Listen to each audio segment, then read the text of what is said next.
প্রথম আলোর অডিও সংবাদে স্বাগত। শামসুজ্জোহা জানিয়ে দিচ্ছি দিনের প্রধান খবরগুলো। বোতলজাত ও খোলা সয়াবিন তেলের দাম লিটারে 4 টাকা বেড়েছে। বুধবার সচিবালয়ে অনুষ্ঠিত ভোজ্য তেলের মূল্য পর্যালোচনা সংক্রান্ত এক বৈঠক শেষে বাণিজ্যমন্ত্রী খন্দকার আব্দুল মুক্তাদির এই মূল্যবৃদ্ধির ঘোষণা দেন। পরে বাণিজ্য মন্ত্রণালয়ে এক বিজ্ঞপ্তিতে এই তথ্য জানানো হয়। বিজ্ঞপ্তিতে বলা হয়, বাণিজ্যমন্ত্রী জানিয়েছেন, বোতলজাত সয়াবিন তেলের প্রতি লিটারের দাম 195 টাকা থেকে 4 টাকা বাড়িয়ে 199 টাকা নির্ধারণ করা হয়েছে। এছাড়াও প্রতি লিটার খোলা সয়াবিন তেলের দাম 176 টাকা থেকে বাড়িয়ে 180 টাকা নির্ধারণ করা হয়েছে। সয়াবিন তেলের দাম বাড়ানো হলেও পাম তেলের দাম বাড়ানো হয়নি।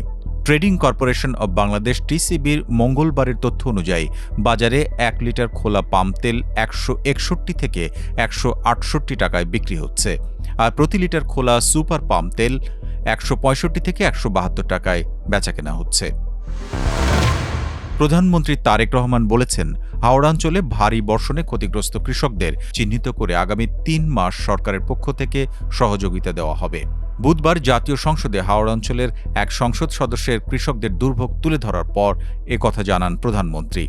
জরুরি জনগুরুত্বপূর্ণ বিষয়ের নোটিশের পরিপ্রেক্ষিতে একটি সম্পূরক প্রশ্নে সুনামগঞ্জ 5 আসনের সংসদ সদস্য কলিমুদ্দিন আহমেদ প্রধানমন্ত্রীর দৃষ্টি আকর্ষণ করে বলেছিলেন, প্রবল বর্ষণে সব হাওড় তলিয়ে যাচ্ছে, কৃষকেরা ধান কাটতে মাঠে লড়াই করছেন। পরে এ বিষয়ে প্রধানমন্ত্রী তারেক রহমান বলেন, কৃষকের বিষয়টি উদ্বেগের।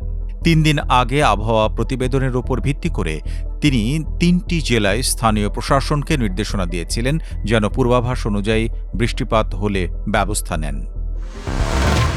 শীর্ষ সন্ত্রাসী খন্দকার নাঈম আহমেদ টিটন হত্যাকাণ্ডের একদিন পর থানায় মামলা হয়েছে।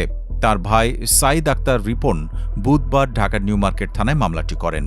মামলায় সুনির্দিষ্ট করে কাউকে আসামি করা না হলেও এজাহারে সন্দেহভাজন হিসেবে শীর্ষ সন্ত্রাসী পিচ্চি হেলাল বাদল ওরফে কিলার বাদল, শাহজাহান রনি ওরফে ড্যাগারি রনির নাম উল্লেখ করা হয়েছে।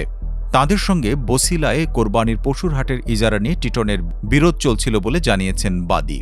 ডিএমপি নিউ মার্কেট অঞ্চলের সহকারী কমিশনার মোহাম্মদ নাসিম প্রথম আলোকে বলেন, অজ্ঞাত পরিচয় ব্যক্তিদের বিরুদ্ধে মামলা করা হয়েছে। হত্যাকাণ্ডে জড়িত ব্যক্তিদের চিহ্নিত করার কাজ চলমান। মঙ্গলবার রাত 7:45টার দিকে রাজধানীর নিউ মার্কেটের পশ্চিম পাশে ঢাকা বিশ্ববিদ্যালয়ের শাহনেওয়াজ ছাত্রাবাসের সামনে টিটনকে গুলি করে হত্যা করে দুর্বৃত্তরা।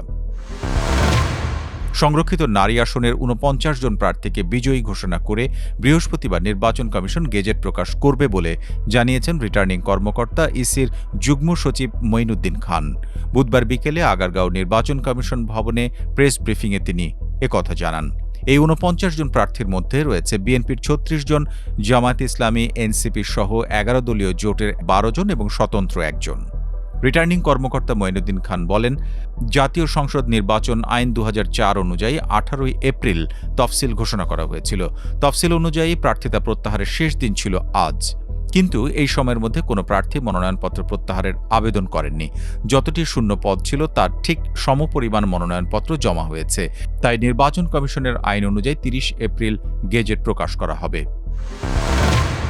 যুক্তরাষ্ট্রের প্রেসিডেন্ট ডোনাল্ড ট্রাম্পের সামাজিক যোগাযোগ মাধ্যমের একটি পোস্ট ঘিরে ওয়াশিংটন ও তেহরানের মধ্যে নতুন করে উত্তেজনা ছড়িয়েছে।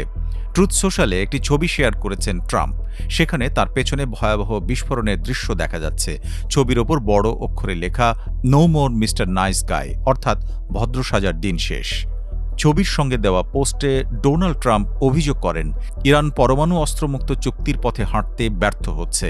তেহরানকে সতর্ক করে তিনি লেখেন, ইরানকে দ্রুত বুদ্ধিমান হতে হবে।